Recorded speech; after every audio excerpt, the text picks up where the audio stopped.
Start exercise 1.3। इसमें हमें subsets का कॉन्सेप्ट जो है वो प्राइमरीली करना है। Now question number 1 is make correct statements by filling in the symbols. ये जो सिंबल है this is the symbol of contained in, इसको हम बोलते हैं कंटेन्ड इन या फिर सबसेट, सबसेट का सिंबल होता है। और ये जो सिंबल है इसे हम बोलते हैं नॉट कंटेन्ड इन या फिर नॉट अ सबसेट। ठीक है, तो आपको बताने हैं, दो सेट्स दिए होंगे, बताना है जो पहला है वो दूसरे सेट के अंदर कंटेन्ड है या नहीं, मतलब पहला सेट जो दिया है वो दूसरे सेट का सबसेट है या नहीं। जैसे देखिए 1 में देखो 2 3 4, ठीक है, और दूसरा सेट है 1 2 3 4 5। ये जो फर्स्ट सेट है ये हमें बताना है ये सेकंड सेट का सबसेट है या नहीं, इसके अंदर कंटेन्ड है या नहीं। तो सबसेट के लिए क्या होना चाहिए, वही कंटेन्ड होना चाहिए। इसका हर एक एलिमेंट, पहले सेट का हर एक एलिमेंट दूसरे सेट के अंदर कंटेन्ड होना चाहिए। सो इसका फर्स्ट एलिमेंट देखो क्या है 2, और 2 दूसरे सेट में भी है। देन इसमें क्या है 3, 3 इसमें भी है। देन इसमें है 4 और 4 जो है वो इसमें भी है। सो सारे एलिमेंट्स जो हैं पहले सेट के फिर दूसरे सेट के अंदर कंटेन्ड हैं। ठीक है, अगर कंटेन्ड है तो क्या हो जाएगा, ये जो हमारा फर्स्ट सेट है ये सेकंड सेट का क्या हो जाएगा, सबसेट हो जाएगा। तो हम सबसेट का सिंबल डाल देते हैं। First set is contained in second set, यहाँ बोलोगे first set is a subset of the second set. अब सेकंड पार्ट में देखो ए बी सी पहले सेट के एलिमेंट्स और दूसरे के बी सी डी। अब तो प्रॉब्लम है इसमें, क्यों, क्योंकि देखो फर्स्ट सेट के अंदर एक एलिमेंट है ए, क्या सेकंड सेट के अंदर आपको ए दिख रहा है यहाँ पे कहीं, नहीं। तो अगर एक भी एलिमेंट ऐसा मिल गया जो सेकंड सेट के अंदर नहीं है, सो ये वाला जो सेट है ये दूसरे सेट का सबसेट नहीं है। So this is not contained इन, पहले कंटेन्ड इन या सबसेट का सिंबल बना दिया, फिर उसको ऐसे ओ ये तो बहुत टेढ़ी मेढ़ी सी लाइन होगी। सो इसको क्या करेंगे, इसको ऐसे सबसेट का सिंबल बना दिया एंड देन उसको क्रॉस कर दिया। पहला वाला सबसेट था, दूसरा वाला जो है वो सबसेट नहीं है। ठीक है, थर्ड में देखो all those x x is a student of class 11 of your school, और दूसरा है set all those x x is a student of your school. तो आपकी क्लास के 11, आपके स्कूल में 11th क्लास के जितने बच्चे हैं, पहले सब सेट्स में वो ले लिए। दूसरा, आपके स्कूल में जितने भी बच्चे हैं, तो ऑब्वियसली 11th क्लास के जो बच्चे हैं वो स्कूल के भी तो बच्चे हैं। ठीक है, सो जितने भी 11th क्लास के स्टूडेंट्स होंगे वो स्कूल के भी स्टूडेंट्स होंगे। So obviously this is first set is contained in second set, या बोल दो first set is a subset of the second set. Fourth देखो all those x x is a circle in a plane. ठीक है, और दूसरा दिया all those x x is a circle in the same plane with radius 1 unit. पहले set में इन्होंने क्या लेने हैं, सर्कल्स लेने हैं। बहुत गंदे से सर्कल्स बन रहे हैं पर चलो काम चला लेंगे। सर्कल्स, जितने भी सर्कल्स बना सकते हो, छोटे बड़े जितने भी, जैसे भी आप सर्कल्स बना सकते हो ना, वो सारे के सारे आप सर्कल्स बना डालो। ठीक है, तो ये कह रहे हैं कि क्या ये जो सर्कल्स होंगे ये सेकंड सेट के होंगे, एलिमेंट्स होंगे। देखो थोड़ा बड़ा बना दो, गंदा बना दो, अच्छा बना दो, राइट। ठीक है, छोटा बना दिया। ये हो गए फर्स्ट सेट के सर्कल्स। सेकंड में उन्होंने बोला है वही वाले सर्कल्स बनाने हैं जिनका रेडियस जो है वो 1 यूनिट है। सपोज 1 यूनिट के सर्कल्स। ठीक है, अब फर्स्ट वाले सेट में बहुत छोटे वाले सर्कल्स भी होंगे, बड़े भी होंगे, जरूरी थोड़ी सबका जो रेडियस है वो 1 यूनिट ही होगा। ठीक है, तो ऐसे सर्कल्स भी मिल जाएंगे जिनका रेडियस 1 यूनिट नहीं होगा। सो इसलिए जो पहला सेट है वो दूसरे सेट का सबसेट नहीं है। ऑलराइट, फिर फिफ्थ पार्ट में देखिए, फिफ्थ में क्या दिया हुआ है आपको, फिफ्थ में दिया है all those x x is a triangle in the plane, है ना। एंड सेकंड में दिया है आपको all those x x is a rectangle in the plane. क्या जो ट्राइंगल्स होते हैं वो रेक्टेंगल्स के सबसेट होते हैं।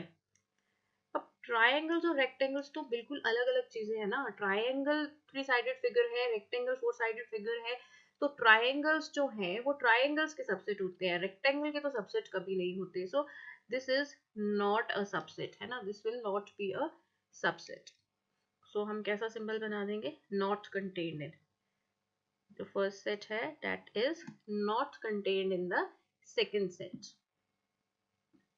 First set is not contained in the second set. ठीक है, सो Yes. Okay, so first set is not contain. Now all those x is an equilateral triangle in a plane, और दूसरे सेट में आ गया all those x is a triangle in the same plane. Obviously equilateral triangles जो होते हैं ना वो triangles होते हैं जिनकी सारी साइड्स बराबर होती हैं, और दूसरी साइड आपको दिए हैं ट्राइंगल्स, तो ऑब्वियसली जितने इक्विलेटरल ट्राइंगल्स हैं वो सारे ट्राइंगल के सेट के अंदर भी कंटेन्ड होंगे, है ना। एक सेट में आपके पास सिर्फ इक्विलेटरल ट्राइंगल्स है, दूसरे सेट में आपके पास सारे ट्राइंगल्स हैं, तो इक्विलेटरल ट्राइंगल का जो सेट है वो सारे ट्राइंगल्स के सेट का सबसेट हो जाएगा। Now all those x is an even natural number. Even natural number कौन कौन से होते हैं? इवन नेचुरल नंबर्स देखो, जैसे 2 होता है, 4 होता है, 6 होता है ना, 2 4 6 एंड सो ऑन। और दूसरा दिया all those x is an integer. Integer कौन से हो गए? एक तो 0 भी आ जाता है इंटीजर में, 1 2 3 4 सो ऑन इंफिनिटी तक from the positive side, then -1 -2 -3 so on up to minus infinity तक। ऑलराइट, सो जितने भी इवन नेचुरल नंबर्स होंगे वो सारे के सारे इंटीजर्स का सबसेट ही बनाएंगे, ठीक है। So this is a subset, this is a subset.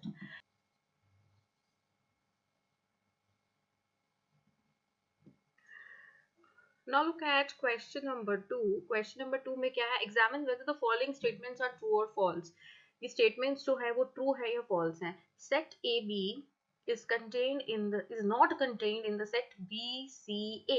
ठीक है, एक सेट लिया है AB, दूसरा लिया है BCA, और बोला है पहला सेट दूसरे सेट का सबसेट नहीं है। अब इसमें क्यों नहीं है? देखो, A पहले सेट में है, A दूसरे सेट में भी है, B पहले सेट में है, B दूसरे सेट में भी।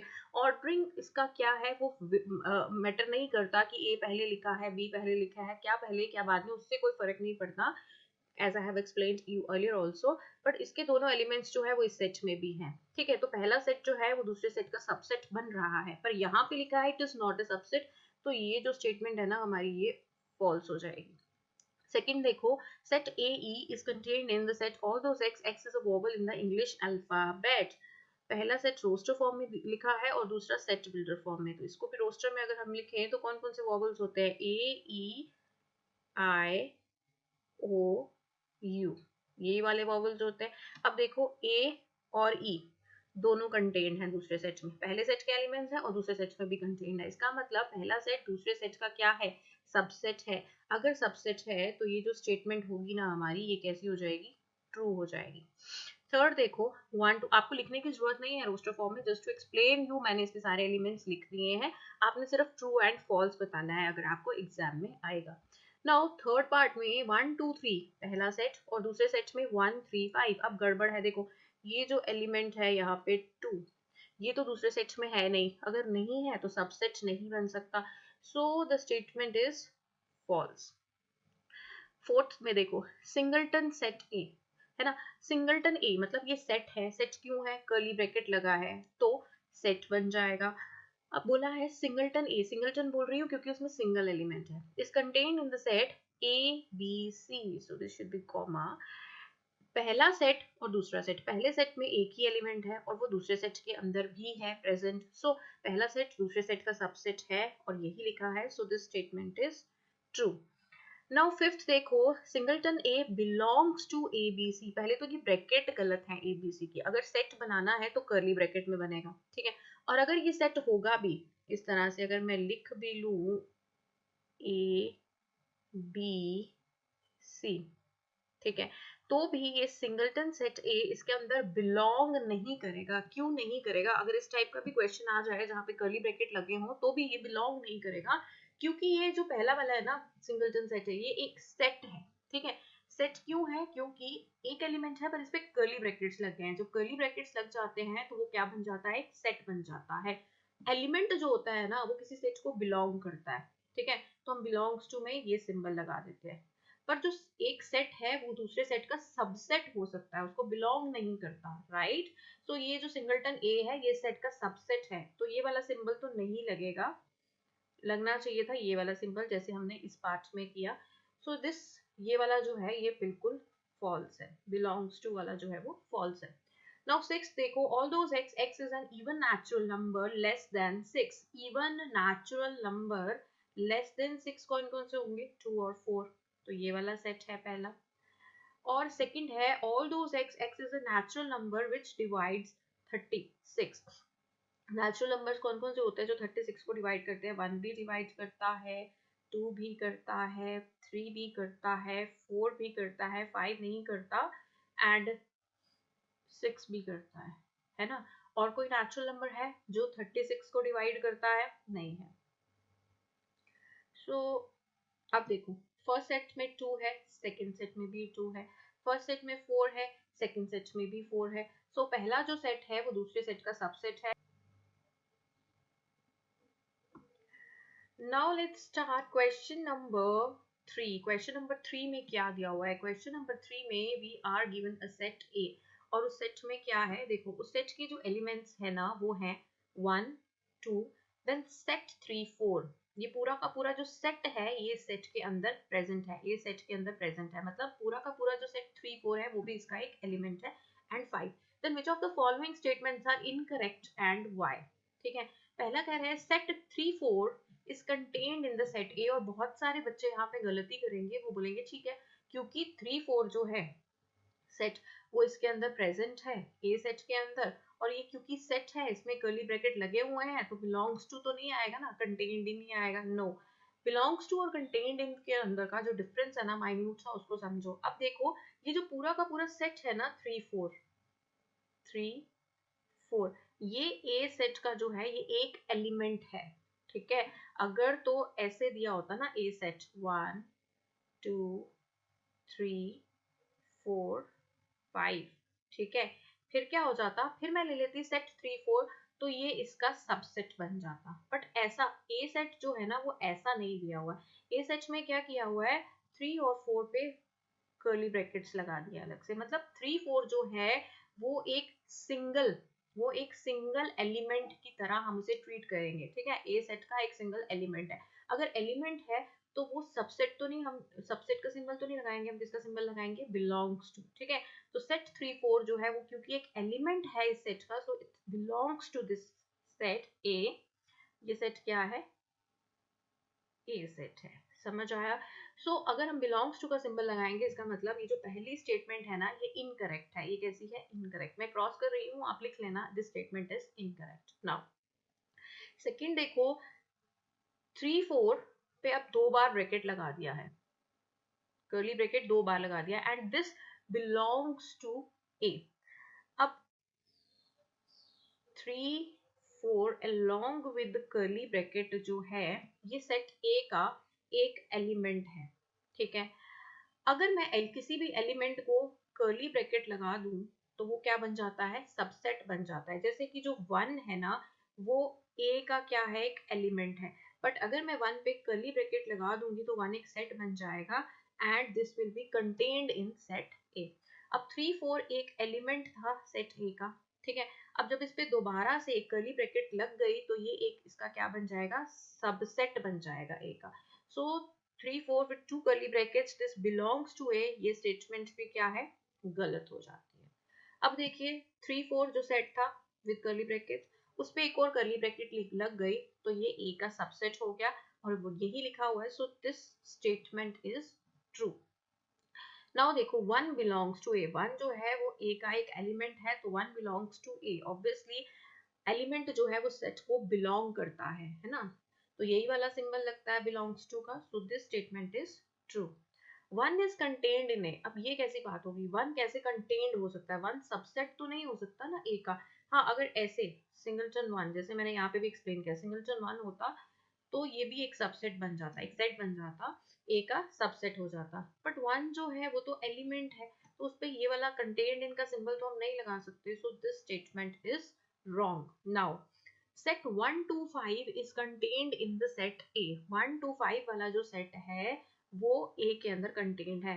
देखो पहले सेट में क्या है, एलिमेंट्स 1 2 5, और 1 2 5 जो है वो A के अंदर भी है, सो ये सबसेट बन जाएगा, बिल्कुल बनेगा, and this statement is correct. Now set 1 to 5 belongs to A. अब 1 to 5 with curly bracket is a set, वो एक सेट है। अगर एक सेट है तो ए का सबसेट होगा। बिलोंग्स टू वाला सिंबल जो है वो हम इस पे नहीं लगा सकते, ठीक है। So this statement is incorrect.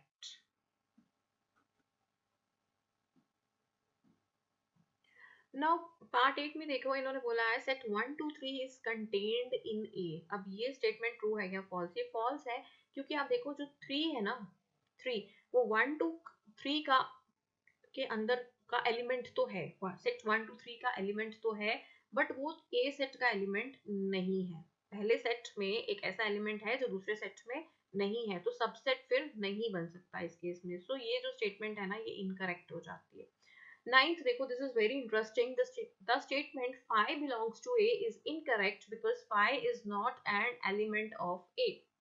Phi belongs to A is incorrect because phi is not an element of A. Obviously, आपने A के सारे एलिमेंट्स देखे हैं, ठीक है, उसमें कहीं phi तो था नहीं, तो phi जब इसको बिलोंग नहीं, इसलिए अगर phi इसमें है ही नहीं तो हम कैसे बोल सकते हैं कि phi belongs to A, ठीक है। तो ये स्टेटमेंट इन्होंने लिखा है कि ये स्टेटमेंट इनकरेक्ट है कि phi belongs to A। सो ये तो ठीक हो जाता है, ये ठीक बात बोल रहे हैं कि phi belongs to A is an incorrect statement, ठीक है। 10th में देखो, the statement phi contained in A is correct because phi is a subset of every set। जो empty set होता है ना, phi क्या होता है बेसिकली? phi जो है ये एक सेट होता है, सेट होता है, तो इस पे कर्ली ब्रैकेट लगेंगे। अब इस पे एलिमेंट्स क्या होते हैं? इसमें कोई भी एलिमेंट्स नहीं होते हैं, इसको हम बोलते हैं नल सेट, खाली सेट, ठीक है। एक ऐसा रूम जिसके अंदर कोई भी इंसान नहीं प्रेजेंट है, मान लो। सो फाइव हो गया खाली सेट, इसमें रूम है, उसके वॉल्स तो है, पर अंदर कोई भी प्रेजेंट नहीं है। समझ में आ गया? सो फाइव एक एम्प्टी सेट है, और ये जो फाइव होता है ना, इसकी प्रॉपर्टी होती है कि ये जो है that is a subset of every set, ठीक है। तो five is a subset of A. अगर ये हर एक सेट का सबसेट है तो ए सेट का भी सबसेट होगा। सो this statement is true. Now the statement phi with curly bracket contained in A is incorrect because phi belongs to set phi. However, phi does not belong to A. ठीक है। अब ये कह रहे हैं कि phi तो ठीक है, phi contained in A है, but phi with curly bracket, देखो अगर मैं phi पे curly bracket लगा दूं, लेफ्ट साइड पे लगे तो राइट साइड पे भी लगाने पड़ेंगे, ठीक है। अब आप देखिए, ये जो सेट है ना, फाइव विद कर्ली ब्रैकेट, इसके अंदर क्या है? बेसिकली देखा जाए तो दो कर्ली ब्रैकेट्स हैं, पर अंदर कुछ भी नहीं है। कुछ भी नहीं मतलब खाली, खाली को हम क्या बोलते हैं? एम्प्टी। एम्प्टी को हम किससे डिनोट करते हैं? फाइव से, ठीक है। तो फाइव इसके अंदर हम बोल सकते हैं कि फाइव बिलोंग कर रहा है इसको, मतलब कुछ भी बिलोंग नहीं कर रहा है इसको, उसको हम मैथमेटिकली लिखते हैं कि फाइव बिलोंग कर रहा है। फाइव किसको बिलोंग कर रहा है? फाइव बिलोंग कर रहा है this five with curly bracket, क्योंकि ये खाली है, खाली है मतलब इसको कुछ भी बिलोंग नहीं कर रहा, एम्प्टी है। एम्प्टी को हम लिख सकते हैं कि five belongs to this. But five क्या ए सेट के अंदर प्रेजेंट था? नहीं, फाइव ए सेट का कोई एलिमेंट नहीं था, ठीक है। तो अगर इसके अंदर फाइव बिलोंग कर रहा है बट ए के अंदर फाइव बिलोंग नहीं कर रहा, तो ये जो ये वाला फाइव है, this is not a subset of A, ठीक है। इसका मतलब अगर हम बोलें कि this is a subset of A, तो ये तो इनकरेक्ट हो जाएगा, ये इन्होंने लिखा हुआ है। Now C question number 4। Question number 4 में लिखा है write down all the subsets of the following sets singleton A, ठीक है। किसी भी सेट के कितने सबसेट्स हो सकते हैं? अगर किसी सेट के अंदर m एलिमेंट्स हो तो उसके कितने सबसेट्स बन जाते हैं? 2 raise to the power m। अब इस सेट के अंदर कितने एलिमेंट्स हैं? 1। कौन सा एलिमेंट है? a। तो इसके कितने सबसेट्स बनने चाहिए? 2 raise to the power 1 that is equal to 2। इसके 2 सबसेट्स बनने चाहिए। अब कौन कौन से सबसेट्स होंगे? पहली बात तो जो हमने अभी देखी कि जो एम्प्टी सेट होता है ना, five that is a subset of every set, तो फाइव जो है वो इस सेट का सबसेट हो जाएगा। और दूसरा, every set is a subset of itself, तो ये जो सिंगलटन ए है ये अपना खुद का भी सबसेट हो जाएगा। तो इसके दो सबसेट्स बन जाएंगे, एक फाइव और दूसरा set A itself, right. Second part देखो, set A B. Set A B, अब इसके अंदर कितने एलिमेंट्स हैं? 2। तो इसके कितने सबसेट्स बनने चाहिए? 2 raise to the power 2 which is equal to 4, ठीक है, कौन कौन से सबसेट्स होंगे? एक तो एम्प्टी सेट, इसका सबसेट होगा। फिर सिंगलटन, सिंगलटन मतलब singleton a sets with one element, और कौन सा एलिमेंट है इसके अंदर? बी, तो singleton B. So one set वाले सारे एलिमेंट्स लिख लिए। अब वन एलिमेंट वाले सारे सेट्स लिख लिए। अब टू एलिमेंट्स वाला सेट कौन सा है? एक ए बी। सो ये वाले जो है ये सबसेट्स होंगे, और कितने बन रहे हैं? 1 2 3 4। ठीक है, सो 4 सबसेट्स बनेंगे इसके, 5 singleton A singleton B and the set A B itself.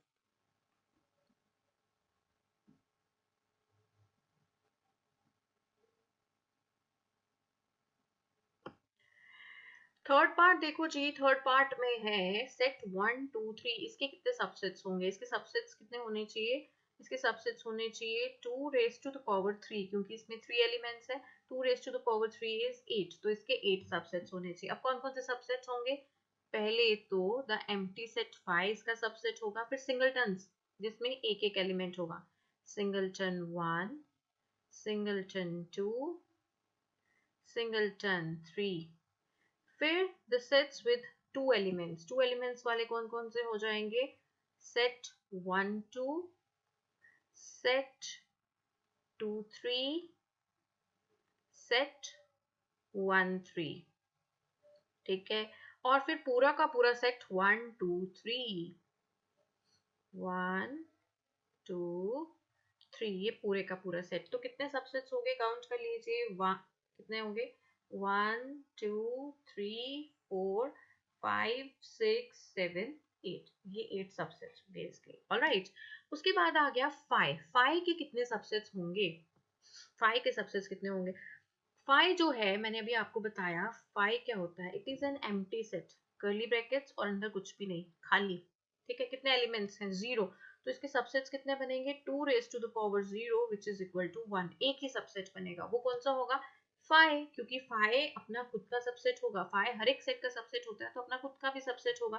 सो 5 जो है वो ही इसका जो वन सबसेट बन रहा है, ये 5 बन रहा है। ठीक है, so this is the explanation. The only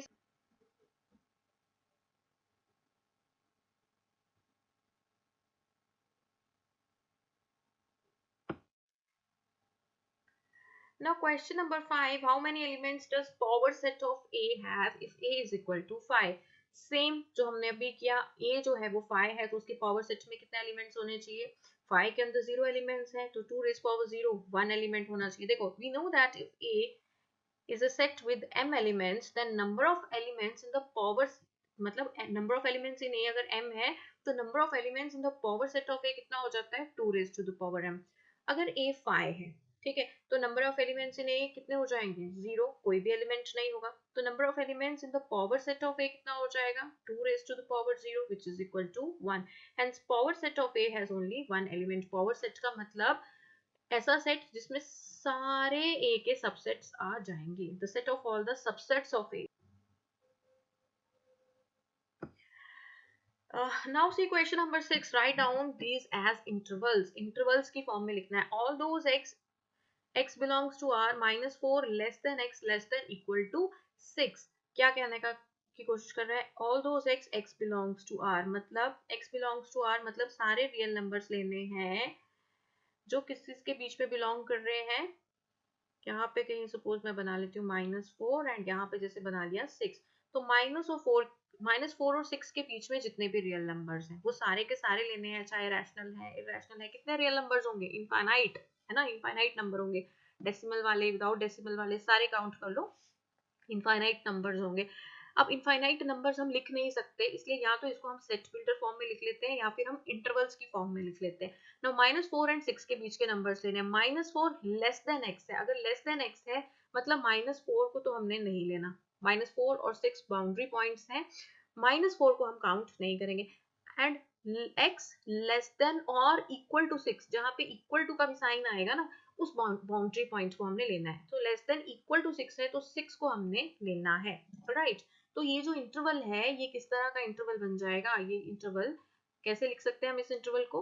इसको हम लिख लेंगे एज बाउंड्री पॉइंट्स हैं -4 6। अब लेस देन x है तो -4 को नहीं लेना, नहीं लेना तो ओपन ब्रैकेट बनेगा। And less than equal to 6 है तो 6 को काउंट करना है, 6 को लेना है, इंक्लूड करना है। जब इंक्लूड करना है तो कौन सी ब्रैकेट बनाते हैं? Close bracket. तो इस तरह का इंटरवल बनेगा।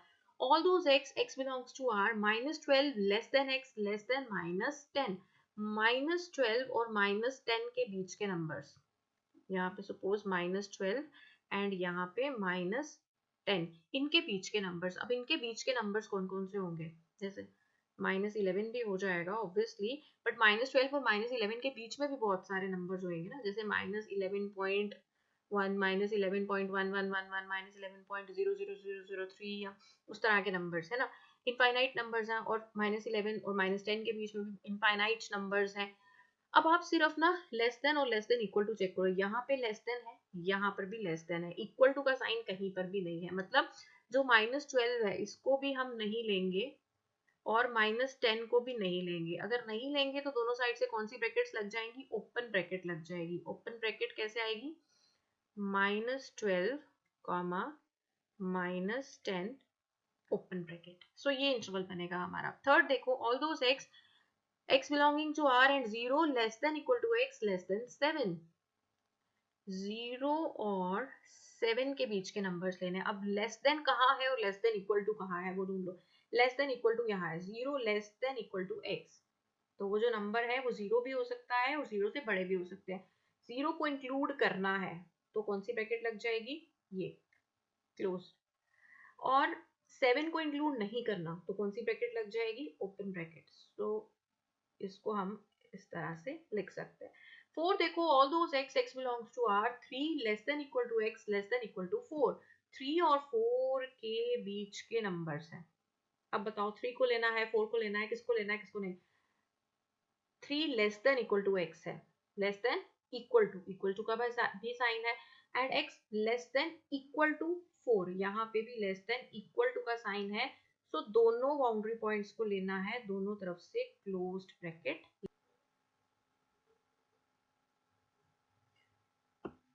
Now let's see question number 7. Write the following intervals in set builder form. अब intervals दिए हैं, set builder form में लिखना है। तो -3 0 दोनों तरफ से open bracket है, तो कैसे लिखेंगे? All those x belongs to R, मतलब real number, such that x किसके बीच में lie कर रहा है? -3 और 0 के बीच के numbers हैं। -3 को इंक्लूड नहीं करना तो लेस देन लिखेंगे, 0 को भी इंक्लूड नहीं करना, दोनों साइड से देख लो ओपन ब्रैकेट है, तो दोनों नंबर्स को इंक्लूड नहीं करना है, -3 को भी नहीं लेना है, 0 को भी नहीं लेना है, उनके बीच के नंबर्स लेने हैं बस। ठीक है, तो यहाँ पर भी लेस देन का ही साइन लगेगा, लेस देन इक्वल टू यहाँ कहीं भी नहीं लगेगा। देन क्लोज्ड इंटरवल 6 12, ठीक है, तो कौन से नंबर्स लेने हैं? All those numbers, all those x which belong to R, वो सारे रियल नंबर्स जो किसके बीच में लाई करते हैं? 6 और 12 के बीच में। 6 की तरफ से क्लोज्ड ब्रैकेट है, मतलब 6 को इंक्लूड करना है, तो आ जाएगा 6 less than equal to x, close bracket हो तो क्या आ जाता है? Less than equal to. और 12 की तरफ से भी क्लोज ब्रैकेट है तो आ जाएगा x less than equal to 12। Third देखो 6 12 इंटरवल 6 की तरफ से ओपन है, 12 की तरफ से क्लोज्ड है। अब आपको समझ में आएगा कि भाई इंटरवल, सिर्फ इंटरवल की ब्रैकेट चेंज करने से ही सारा का सारा सेट चेंज हो जाता है। तो क्या होगा? All those x such that x belongs to R, 6 less than x, 6 की तरफ से ओपन ब्रैकेट है, 6 को नहीं लेना है, तो 6 less than x, less than equal to नहीं लगेगा, सिर्फ less than x and less than equal to 12, x is less than equal to, क्योंकि 12 को इंक्लूड करना है। फोर्थ में देखो -23 5, -23 और 5 के बीच के नंबर्स लेने हैं। -23 को हमने बिल्कुल नहीं, सॉरी लेना है क्योंकि क्लोज ब्रैकेट है तो इसको लेना है, बट 5 की तरफ से ओपन ब्रैकेट है तो 5 को हमने नहीं लेना। ठीक है, तो क्या हो जाएगा? All those x belongs to R such that -23 less than equal to x, less than equal to क्यों डाला? क्योंकि क्लोज ब्रैकेट थी, क्लोज ब्रैकेट थी मतलब ये जो बाउंड्री पॉइंट है -23 इसको हमने इंक्लूड करना है इस सेट में। And x less then 5, x जो है वो 5 से छोटा। Now see question number 8. What universal set would you propose for each of the following? Number 1 is the set of right triangles, the set, and second is the set of isosceles triangle. ठीक है, right triangle मतलब जिसका एक angle 90 degree का हो, और isosceles triangle मतलब जिसके कोई दो साइड्स क्या हो? इक्वल हो। फर्स्ट देखो, for the set of right triangles the universal set can be the set of triangles, है ना, क्योंकि राइट ट्राइंगल्स का जो सेट है वो set of all the triangles का सबसेट है, तो हम set of all the triangles या set of all the polygons भी ले सकते हैं. सो आई सजेस्ट आप सेट ऑफ ट्राइंगल्स ले लीजिए. So these can be the set universal sets for the set of right triangles. Now the set of isosceles triangle. Isosceles के लिए भी same आप ले सकते हो. Universal set को आप ले सकते हो. The set of triangles, क्योंकि isosceles triangles जो है वो set of triangles का subset है. या the set of polygons ले लो या फिर two dimensional figures, या आप इतना ही रखो the set of triangles और the set of polygons जो है again का. Uh, now see question number 9. Given the sets A, तीन सेट्स दिए हैं. A जिसके एलिमेंट्स हैं 1 3 5, B है जिसके एलिमेंट्स हैं 2 4 6 और C है जिसके एलिमेंट्स हैं 0 2 4 6 8. Which of the following may be considered as universal set or sets for the three sets A, B and C? Universal set तो इन तीनों का बताना है कि कौन से सेट हैं जो इन तीनों सेट्स के यूनिवर्सल सेट्स बन सकते हैं. मतलब एक ऐसा सेट जिसके A भी सबसेट हो, B भी सबसेट और C भी उसका सबसेट होना चाहिए. चलिए फर्स्ट इन्होंने बोला है 0 1 2 3 4 5 6. Now it can be seen that A is contained in 0 1 2 3 4 5 6 वाला सेट. इसके अंदर A सेट तो आ जाएगा, ठीक है. B सेट जो है 2 4 6, अब इसमें 2 भी है 4 भी है 6 भी है, तो B भी इसका सबसेट बन जाएगा. जो C है ना 0 2 4 6 8, इसको प्रॉब्लम हो जाएगी क्योंकि C के अंदर एक एलिमेंट है 8, ठीक है, और वो इस सेट के अंदर नहीं है, ठीक है. तो ये जो है A इस सेट का सबसेट है, B भी इस सेट का सबसेट है, पर C इसका सबसेट नहीं है, ठीक है. तो अगर C इस सेट का सबसेट ही नहीं है तो ये जो है ये C का यूनिवर्सल सेट तो नहीं बन सकता. A और B का तो बन सकता है बट C का नहीं बन सकता. हमें तो वो सेट चाहिए जो इन तीनों का यूनिवर्सल सेट बन पाए, ठीक है. तो फर्स्ट ऑप्शन तो हमारी इनकरेक्ट हो गई. सेकंड है 5. अब ये तो मजाक हो गया, 5 के अंदर तो कोई एलिमेंट ही नहीं है ना, तो ये ए बी सी 5 के सबसेट थोड़ी ना हो सकते, नहीं हो सकते. तो 5 इनका यूनिवर्सल सेट नहीं हो सकता. क्यों नहीं हो सकता? क्योंकि ए भी 5 का सबसेट नहीं होगा, बी भी उसका सबसेट नहीं होगा, तो सी भी नहीं होगा. कोई भी सेट जो जिसमें एलिमेंट्स होंगे वो 5 का सबसेट तो नहीं हो सकता.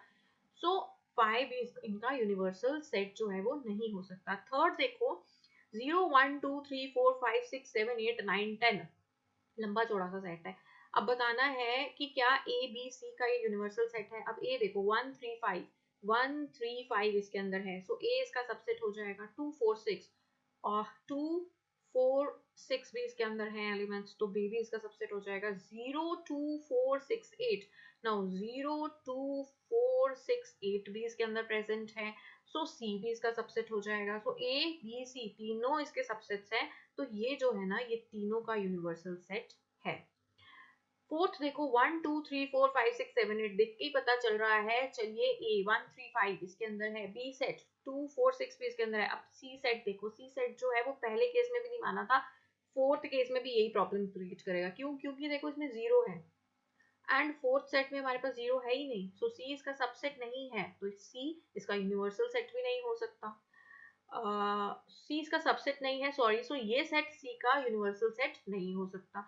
अब ये सी का यूनिवर्सल सेट नहीं है, बट हमें तो ऐसा चाहिए था ना सेट जो तीनों का यूनिवर्सल सेट हो. सो ये जो है ये इनका ए बी सी का यूनिवर्सल सेट नहीं है, सो ये जो ऑप्शन है ये भी इनकरेक्ट हो जाती है. So this was your exercise 1.3 and I have tried कि मैं आपको सारे कॉन्सेप्ट्स अच्छे से समझा दूं. So if you have like the lecture then give it a thumbs up.